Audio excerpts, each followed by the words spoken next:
성도 여러분 안녕하십니까? 6월 16일 새벽 말씀 묵상입니다.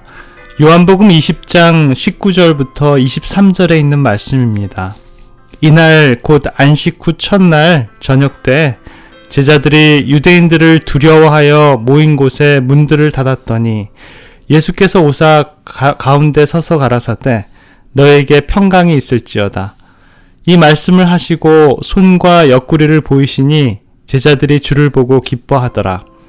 예수께서 또 가라사대 너희에게 평강이 있을지어다. 아버지께서 나를 보내신 것 같이 나도 너희를 보내노라. 이 말씀을 하시고 저희를 향하여 숨을 내쉬며 가라사대 성령을 받으라. 너희가 네 죄든지 사하면 사여질 것이요 네 죄든지 그대로 두면 그대로 있으리라 하시니라. 빅토르 위고의 단편소설에 이런 이야기가 나옵니다. 대포를 실은 배가 태풍을 만났다. 거친 파도는 대포를 묶은 쇠사슬을 단숨에 끊어버렸다.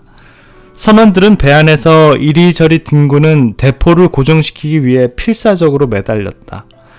선원들은 태풍보다 배 안의 대포를 피하기 위해 이리저리 몰려다녔다. 그때 선원들은 새로운 사실을 깨달았다.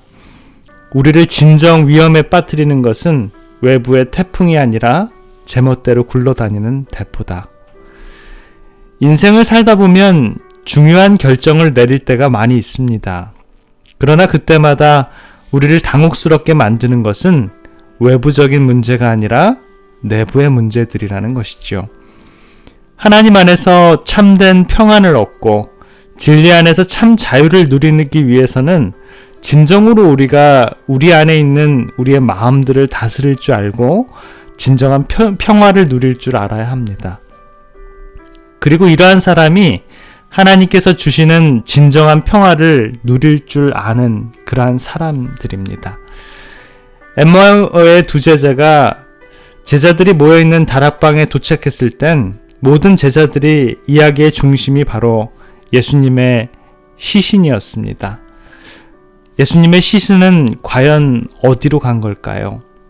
찬송과 기도로 그들은 시몬이 보았던 예수님의 부활에 대해 이야기를 하고 있었는데요. 몇몇 제자들은 진짜 그런 일이 있으면 얼마나 좋겠어 라는 말을 합니다. 엠마오로 가는 두 제자들이 그 다락방에 도착해서 놀라운 흥분에 쌓여서 기쁜 소식을 전했을 때 그때 놀랍게도 바로 그때 예수님께서 그들 앞에 모습을 보이시고요. 손과 옆구리의 상처도 보여주셨습니다. 예수님께서 제자들에게 모습을 보이시면서 가장 처음으로 하신 말씀은 바로 너희에게 평강이 있을지어다 라는 말이었습니다. 예수님이 탄생하실 때에도 천사들이 땅에서는 기뻐하심을 입은 사람들 중에 평화로다 라고 선포하셨죠. 부활하신 후에 처음으로 제자들에게 나타나신 주님은 이제도 너에게 평안이 있을지어다 라는 축복의 말씀으로 그들에게 말씀하십니다. 사랑하는 성도 여러분, 저와 여러분들의 삶이 평안으로 가득 차 있는 삶입니까? 아님 걱정과 근심으로 괴로워하는 삶입니까? 예수님께서 진정으로 우리들의 삶 속에서 바라시는 것은 우리가 그러한 평안을 찾아내고 누리는 것이지요. 아마 다시 오실 우리 예수님, 재림의 때에 오실 예수님도 우리들에게 저 하늘의 평안을 우리에게 주시고 그 영원한 평안이 있는 곳으로 우리를 인도하실 것입니다. 어찌 보면 매주일마다 하루 이 안식일은 우리가 저 하늘의 평안을 미리 예행 연습하는 것이 아닐까요? 사랑하는 성도 여러분, 여러분들은 예수님께서 주시는 그 평안을 누리실 준비가 되셨습니까? 예수님께서는 항상 의심과 공포에 사로잡혀 번민하는 영혼들에게 평안을 선포하실 준비를 하고 계십니다. 예수님의 부활은 사람들에게도 부활이 있음을 알리는 그러한 표징인데요. 예수님께서 죽은 자들 가운데서 살아나신 것처럼 예수님 안에 자는 자들도 분명히 다시 살아나실 것입니다. 시대의 소망 804페이지에 보면 이런 말씀이 있습니다. 저희가 비록 죽은 때에는 모양이 일그러지고 병들고 볼품이 없었다 할지라도 부활할 때에는 완전한 건강과 균형을 갖게 될 것이다. 그때는 주께서 우리를 아신 것 같이 우리가 온전히 알게 될 것이다. 예수님의 얼굴에서 비치는 빛을 받아 빛나는 얼굴로 우리들은 우리가 사랑하는 자들의 얼굴 모습을 알아볼 것이다 라는 말씀이 있는데요. 우리 주위에는 정말 사랑하지만 죽음이 우리를 갈라놓으신 분들이 많이 있습니다. 그러나 예수님의 재림의 때 그분들의 얼굴을 우리는 분명히 다시 볼 수 있을 것입니다. 그런 것이 얼마나 흥분되고 기쁜 일입니까? 아내이건 남편이건 자식이건 또 형제이건 친구들이건 이제 잠깐 후면 오실 예수님뿐만 아니라 그리운 이들과 상봉할 수 있는 그러한 기쁨이 있다라는 것입니다.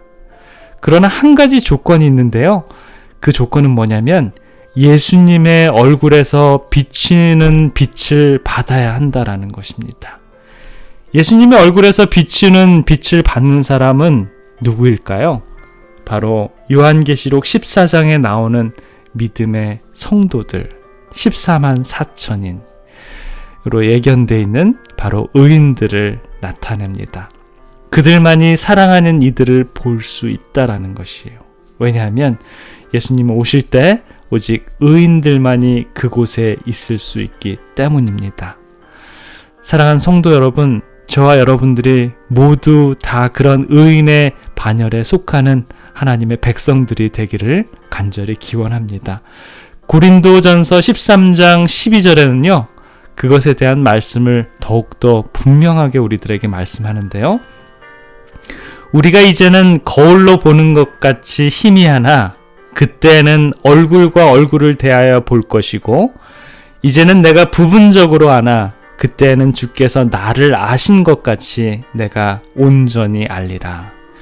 예수님의 재림은 분명합니다. 그분은 다시 오셔서 저와 여러분과 함께 다시 하늘로 승천할 것입니다.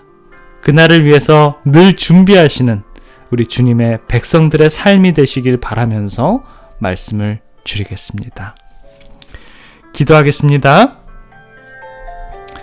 참으로 자비로우신 우리들의 아버지 하나님, 우리들의 생애에 마음속의 어려움 때문에 모든 일들에 좌절하고 또 용기가 꺾이고 절망할 때가 참으로 많습니다.